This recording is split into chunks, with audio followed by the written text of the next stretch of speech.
जय श्री कृष्ण। सत्य सनातन धर्म यूट्यूब चैनल पर आप सभी का स्वागत है। भाद्रपद मास धर्म, दान और भक्ति का मास है। इस मास में भगवान विष्णु, शिव, गणेश और माता दुर्गा की विशेष रूप से आराधना की जाती है। बहुत समय पहले एक नगर में धनवान व्यापारी रहता था। उसके पास धन, संपत्ति और परिवार सब कुछ था, परंतु उसके मन में शांति नहीं थी। शांति के ऊपर अगर बात करें तो अक्सर आपने देखा होगा, बहुत से ऐसे पैसे वाले लोग होते हैं लेकिन उनके मन में शांति नहीं होती है। अशांति मन में बेचैनी रहती है। हर समय वो कुछ ना कुछ करते रहते, शांति की खोज में रहते हैं। पैसा भरपूर है, घर में कोई ना कोई कलेश हो जाएगा, बच्चे अच्छे नहीं रहेंगे, कई प्रकार की ऐसी परेशानी आ जाती हैं कि घर में अशांति छा जाती है। उसी प्रकार से वह सेठ था, उसके पास सब कुछ था। वह हमेशा चिंता और दुख में डूबा रहता था। उसके पास भरपूर धन था, परिवार था, सब कुछ था, लेकिन चिंता और दुख उसके शरीर में प्रवेश कर चुके थे।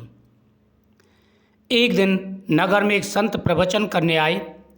व्यापारी उनके पास गया और बोला, गुरुदेव, मेरे पास सब कुछ है लेकिन मेरे जीवन में शांति नहीं है।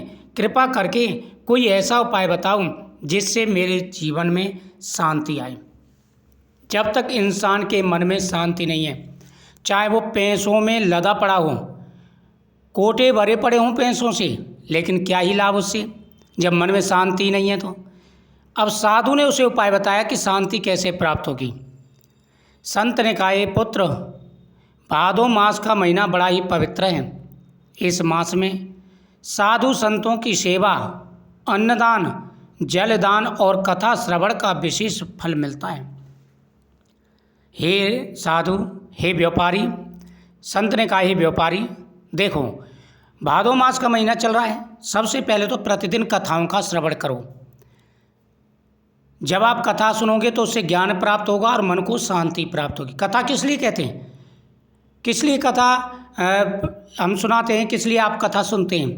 कथा का जो ये व्यवस्था है भगवान ने किस लिए बनाई है? इसलिए कि कई ऐसे शब्द आ जाते हैं कथा के बीच में जो आदमी जिनकी तलाश में रहता है और मन को बड़ी शांति मिलती है, ज्ञान प्राप्त होता है, मोह खत्म होता है। और जब मोह थोड़ा कम होगा, ज्ञानोदय होगा, तो जीवन के सारे कष्ट दूर हो जाएंगे। चाहे आपने कितनी भी बड़ी डिग्री क्यों ना ले रखी हो, कितना भी बड़ा पैसा क्यों ना हो, जब मन में शांति नहीं है तो आपके पास कुछ भी नहीं है। तो आप हमेशा ध्यान रखें, कथाओं का श्रवण जरूर करें और दान जरूर करें। संत ने कहा, हे साधु, हे व्यापारी, इस मास में साधु संतों की सेवा, अन्नदान, जलदान और कथा श्रवण का विशेष फल मिलता है। यदि तुम निस्वार्थ भाव से किसी भूखे को भोजन कराओगे, किसी साधु की सेवा करोगे, तुम्हारे मन में अपार शांति महसूस होगी और उस आनंद के आगे सारे आनंद फीके हैं। आप देखना, किसी की सेवा करना, आज से ही भूखे मनुष्यों को भोजन कराना प्रारंभ कर दो, साधु संतों की सेवा करना प्रारंभ कर दो, देखना तुम्हारे मन में कितनी शांति रहेगी। जब तक आप शुभ कर्म नहीं करोगे, शांति आपको प्राप्त होगी ही नहीं। व्यापारी ने यह वचन हृदय से स्वीकार कर लिया। उसने प्रतिदिन भादो मास में गरीबों को भोजन कराना शुरू किया और साधु संतों का आदर सत्कार करने लगा। धीरे धीरे उसके घर का कलह समाप्त हो गया, व्यापार में उन्नति हुई और सबसे बड़ा परिवर्तन हुआ कि उसके मन को शांति मिली।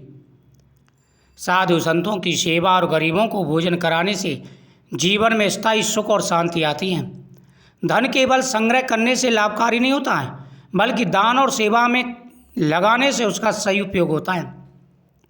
इसलिए भादो मास में अवश्य ही दान पुण्य करना चाहिए, अच्छे कर्म करने चाहिए, जिससे जीवन में शांति प्राप्त हो।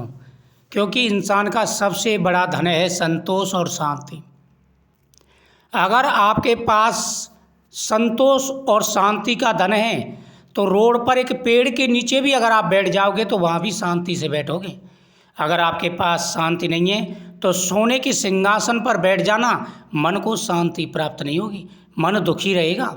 इसलिए हमेशा ध्यान रखें, जो है यहीं पर रहने वाला है, जो जाएगा वो दान पुण्य और अच्छा कर्म और बुरा कर्म आपके साथ जाएगा। ये बातों को आप ध्यान रखो। किसी को अगर आप दान दे देते हो तो उसे 10 को मत सुनाओ, गुप्त दान दो। आप कथा सुन रहे हो, कथा सुनने वाले को दान दो, गुप्त रूप से दो। गरीबों के लिए भोजन कराओ, उसका गुणगान मत करो। भगवान की सेवा का गुणगान मत करो, फिर देखना आपके जीवन में आनंद ही आनंद आएगा, दुख का तो स्थान ही नहीं रहेगा, शांति शांति आएगी। तो आप इन बातों का विशेष रूप से ध्यान रखें, भगवान आपकी हर मनोकामना पूरी करेंगे। वीडियो को शेयर करें, चैनल को सब्सक्राइब करें। भाद्रपद मास का 12वां अध्याय संपूर्ण हुआ।